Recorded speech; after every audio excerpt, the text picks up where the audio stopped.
안녕하세요. 재주가 아주 뛰어난 젊은이가 있었습니다. 크고 작은 어떤 일이라도 그의 눈을 한번 스치기만 하면 그대로 익힐 수가 있었습니다. 그는 자기 자신의 총명을 스스로 이렇게 다짐했습니다. 천하의 기술은 기필코 다 알고야 말겠다. 만일 한 가지라도 모르는 것이 있다면 밝게 통달했다고 할 수 없으리라. 그리하여 사방을 돌아다니면서 여러 스승 밑에서 많은 일을 배워 통달할 수 있었다. 6가지 기해며 천문, 지리, 의학, 그리고 무너지는 산과 흔들리는 땅을 누르는 법, 도박, 장기, 바둑, 옷 만들기와 비단의 수놓기, 고기 썰기와 음식 요리법 등 인간이 할 수 있는 일로서는 별의별 일을 모두 익혔던 것이다. 그래서 그는 사뭇 자만하게 되었다. 사내로서 이만하면 누가 감히 당할 수 있겠는가? 여러 나라를 돌아다니면서 내 기술을 한번 과시해 보리라. 나와 견줄 자가 있다면 그를 꺾어 무릎 꿇게 함으로써 내 이름을 온 세상에 떨쳐버리라. 그는 이웃 나라를 돌아다니다가 하루는 사람들이 무리지어 웅성거리는 시장에 들어갔습니다. 어떤 사람이 각공을 만드는데 소의 힘줄을 쪼개고 소뿔을 다듬는 등 활을 다루는 솜씨가 걸림이 없었습니다. 그래서 활을 사가는 사람들이 뒤를 이어 몰려들었습니다. 그는 곰곰이 생각했습니다. 나는 젊을 때부터 모든 것을 두루 배웠다고 생각했었다. 그래서 활 만드는 사람을 보고도 그것을 업신여겨 배우지 않았었다. 만약 저 사람과 기술을 겨룬다면 나는 지고 말겠다. 저 사람 밑에서 열심히 배워야겠구나. 그는 그 활장의 제자가 되어 열심히 배우고 익혔습니다. 한 달 동안에 활 만드는 법을 모두 익혀 이제는 그의 기술이 스승을 앞서게 되었습니다. 그는 돈으로 살해하고 거기를 떠났습니다. 또 다른 나라로 가다가 강을 건너게 되었습니다. 배사공이 배를 지어 가는데 배의 빠르기가 손살 같았으며 배를 돌리거나 거슬러 올라가는 솜씨가 아주 뛰어났습니다. 그는 또 생각했습니다. 비록 내가 익힌 기술이 많다고 하지만 아직 배 부리는 것은 익히지 못했다. 아무리 천한 기술이라도 몰라서는 안 되겠다. 이 일도 배워서 기술을 갖춰야겠다. 그는 배사공의 제자가 되어 열심히 배웠습니다. 한 달이 못 되어 배부리는 솜씨가 스승을 능가했습니다. 그는 돈으로 살해하고 그것을 하직했습니다. 그는 또 다른 나라로 들어갔습니다. 그곳 왕궁이 천하에 짝이 없을 만큼 훌륭한 것을 보고 이제는 목수의 기술을 배워야겠다고 결심했습니다. 왕궁을 지은 목수를 찾아가 그의 제자가 되었습니다. 한 달 동안에 그는 목수 일을 배워 모두 마쳤습니다. 그는 또 돈으로 살해하고 목수 밑에서 떠났습니다. 이렇게 해서 16나라를 두루 돌아다니면서 자신의 기술을 마음껏 과시했지만 아무도 감히 겨룰 사람이 없었습니다. 그는 더욱 교만해져서 이 천지에 누가 감히 나를 당하겠는가 하고 의시됐습니다. 부처님께서 기원정사에 계실 때였습니다. 부처님께서는 걸식을 하기 위해 지팡이를 짚고 발을 들고 거리로 나갔습니다. 그 젊은이는 자기 나라에서는 아직 수행성을 본 일이 없었으므로 부처님을 보자 못하는 사람인지 궁금하게 생각이 되어 생각하지 않을 수가 없었습니다. 그래서 그는 탁발성에게 물었습니다. 당신이 입고 있는 옷은 일찍이 본 일이 없습니다. 그 어떤 복식에도 그런 모양의 옷은 없었으며 종묘의 이상한 그릇에서도 당신이 들고 있는 것과 같은 그릇은 없었습니다. 당신은 어떤 사람이기에 형성과 옷이 보통 사람들과 다릅니까? 부처님께서 대답했습니다. 나는 내 자신을 다루는 사람이요. 젊은이는 의아하여 다시 물었습니다. 아니, 내 자신을 다루다니요. 무엇을 가리켜 자신을 다룬다고 하십니까? 부처님은 개성으로 말했습니다. 활 만드는 사람은 활을 다루고, 뱃사공은 배를 다루며, 목수는 나무를 다루고, 지혜로운 사람은 자신을 다루네. 아무리 바람이 거세게 불지라도 반석은 흔들리지 않는 것처럼 지혜로운 사람은 그 뜻이 굳어 칭찬과 비난에도 흔들리지 않네. 깊은 mon물은 맑고 고요해 물결에 흐리지 않는 것처럼 지혜로운 사람은 진리를 듣고 그 마음 저절로 깨끗해지네. 젊은이는 이 개성을 듣고 눈이 번쩍 뜨이는 것 같았습니다. 그는 공손히 부처님께 절하고 나서 자신을 다루는 법을 가르쳐 달라고 간청했습니다. 부처님께서는 말씀하셨습니다. 그것은 5가지 계율과 10가지 착한 행과 4가지 한량없는 마음과 6가지 바람일등을 닦는 것이요. 활을 만들고 배를 부르고 나무를 다루는 기술은 바깥 일이기 때문에 잠옷 교만하게 되기 쉬운 생사의 길이지요. 젊은이는 이 가르침을 듣고 부처님께 귀하였습니다. 오늘은 제가 특별히 경전에 있는 내용을 그대로 읽어드렸습니다. 왜 이렇게 길게 읽어드리냐 하면 이 좋은 말씀을 제가 다 외워서 여러분께 말을 할 수가 없었습니다. 그래서 여러분들에게 있는 그대로 다 읽어 드리면서요. 바로 이 내용을 보면서 우리 절집안에 유행하는 멍텅구리라는 노래를 아시는지 모르겠어요. 이 세상에 온갖 것을 다 하는 박사라고 하더라도 자기가 자기를 모르느나 멍텅구리 이런 노래 있죠. 그것처럼 오늘 우리들은 이 세상에 많은 것을 알고 있습니다. 어쩌면 요즘 사람들은 옛날 사람들 제일 많이 아는 사람보다도 어때요? 더 많이 알 거예요. 다시 말씀드리면 요즘 사람 제일 모르는 사람이 옛날 사람 제일 많이 아는 사람보다 더 많이 안다라고 할 만큼 정보의 홍수, 정보의 바다에 우리가 살고 있습니다. 이렇게 온갖 것을 다 알고 있어도 사실 안다는 데는 언제나 부딪히면 모르는 게 많습니다. 여기 등장하는 이 기술을 익히는 사람이 자신이 이 세상 온갖 것을 다 안다 하더라도 세상을 한번 여행해 보니까 어때요? 모르는 것 투성이에요. 그래서 그 세상 16개 나라라는 것은 당시 인도의 큰 대국이 16개였습니다. 그러니까 인도 대륙 전체는 300여 개의 나라가 있었는데 그 가운데 대국이 16개였어요. 요즘 말하면 지구상에 한 200여 개의 나라가 있는데 요즘 뭐 G7, G8 이런 나라 있지 않습니까? 그죠? 소위 크고 선진된 나라가 당시에 16개나 있었다. 그 나라를 다 돌아다니면서 당시 사회에서 말하는 기술, 지식 이런 거 다 익혔다는 거죠. 요즘 말하면 뭐가 될까요? 만물박사다.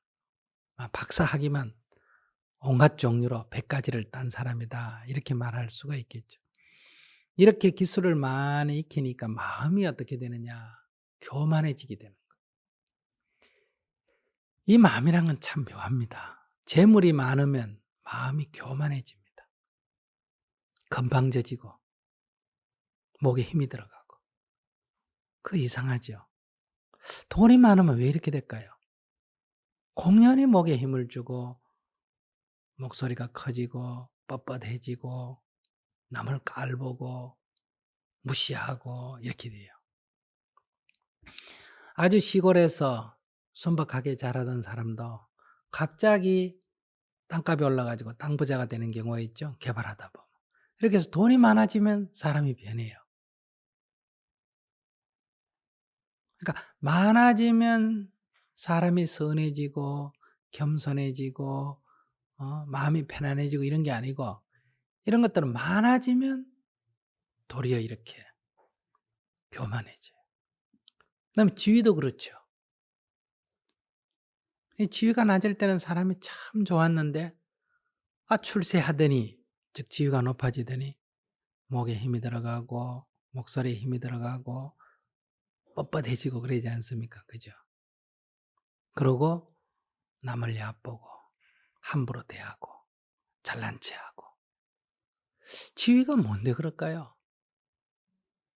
지위는 자신이 아니지 않습니까? 그냥 하나의 주어진 직책일 뿐인데, 그렇게 되면 사람이 이렇게 변한다고요. 그 다음에 인기가 있으면 또 어떻게 됩니까? 또 이렇게 됩니다. 무명일 때는 참 사람이 겸손하고 좋았는데, 이제 유명해지기 시작하면 역시 목에 힘이 들어가고 뻣뻣해지고 남을 무시하고 이렇게 되죠. 그러니까 이런 것들은 많아지면 많아질수록 오히려 교만해져서 자기를 해치고 남에게 피해를 주는 거예요. 그 힘이, 즉 재물이, 지위가, 인기가 남을 돕고 남을 보살피는 데 쓰이기보다는 남에게 고통을 주는, 남에게 아픔을 주는 쪽으로 쓰이기가 쉽죠. 즉 자기도 해치고 남도 해쳐요. 그럼 여기 나오는 사람처럼 이 사람은 이제 지식이죠. 요즘 말하면 지식이에요. 세상의 지식이라는 지식은 다 습득한 거예요. 그러면 참으로 올바른 지식을 습득했다면 지식을 습득하면 습득할수록 겸손해지고 남을 보살피고 남을 배려하고 이래야 되잖아요. 그런데 이 세상의 지식은 많이 가지면 가질수록, 박사학위 개수가 늘어나면 늘어날수록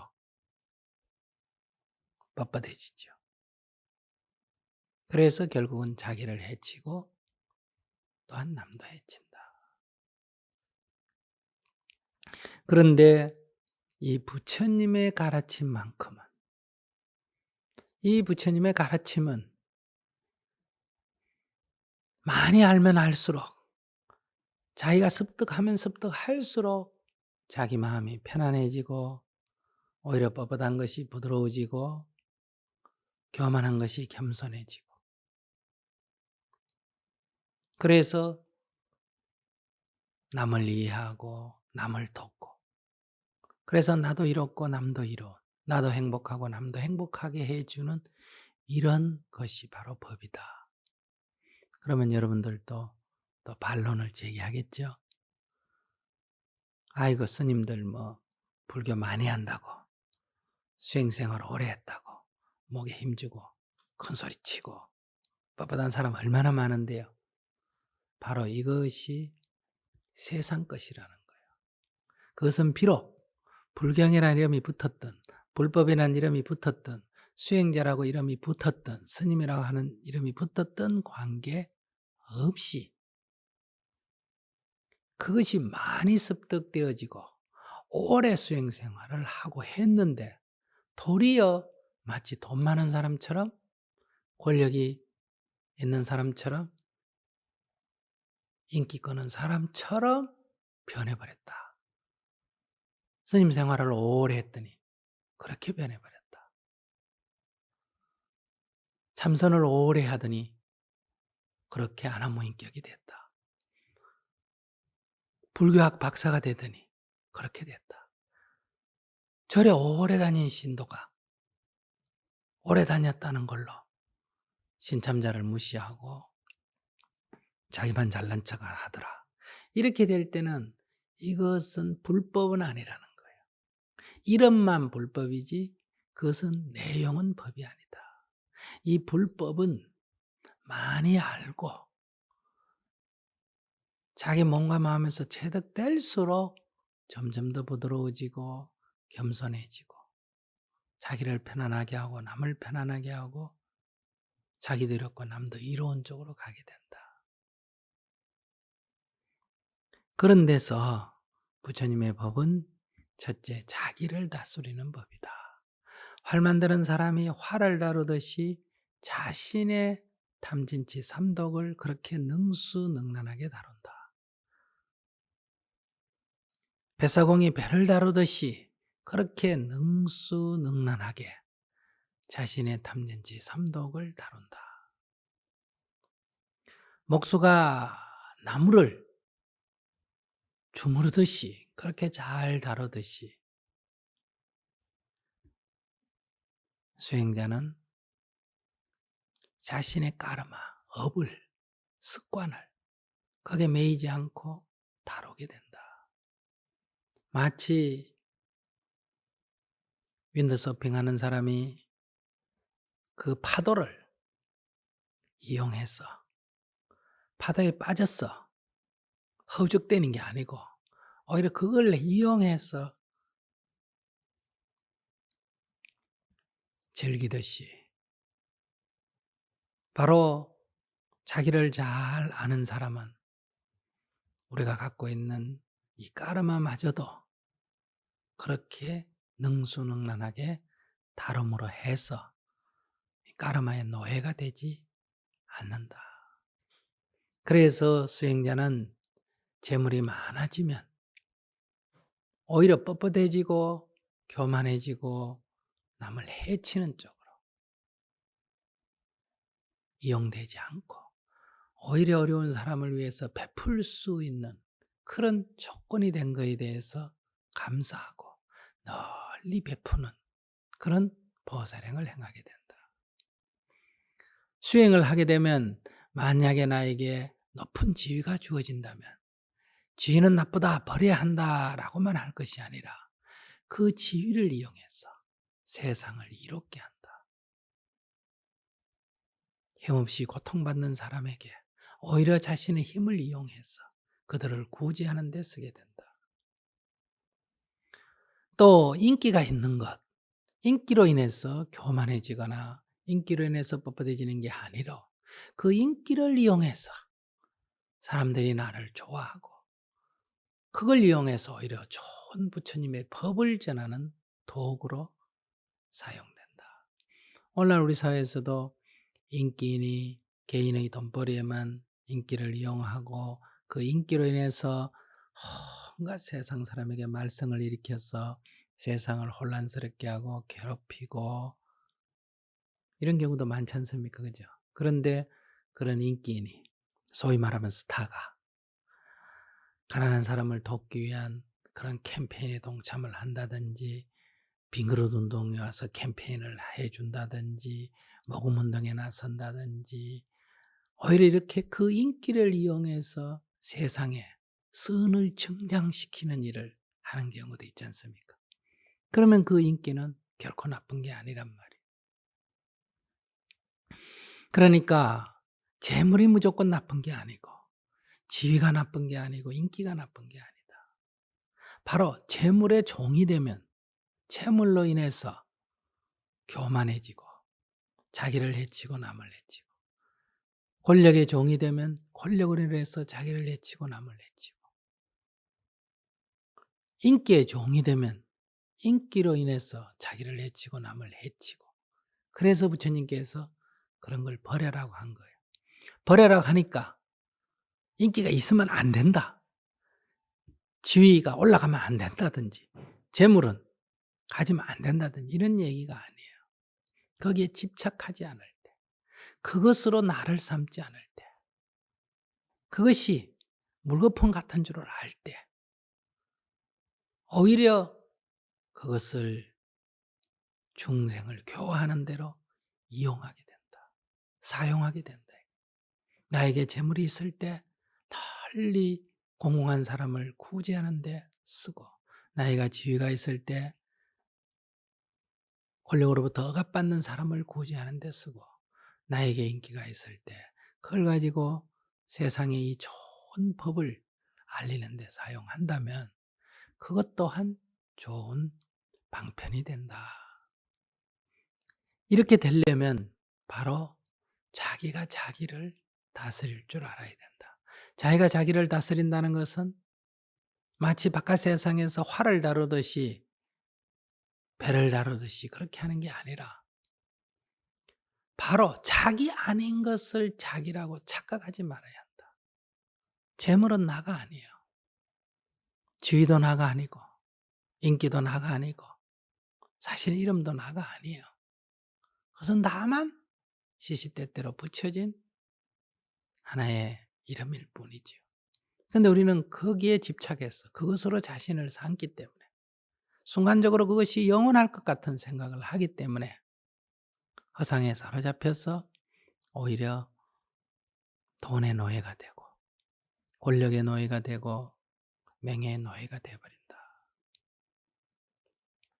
그런 데서 우리는 바깥 세상만을 향해서 밖으로만 눈을 돌려서 배우고 익히는데 치중할 것이 아니라 눈을 자기에게로 돌려서 자기 내면의 세계에 대해서 좀 더 연구하고 거기로부터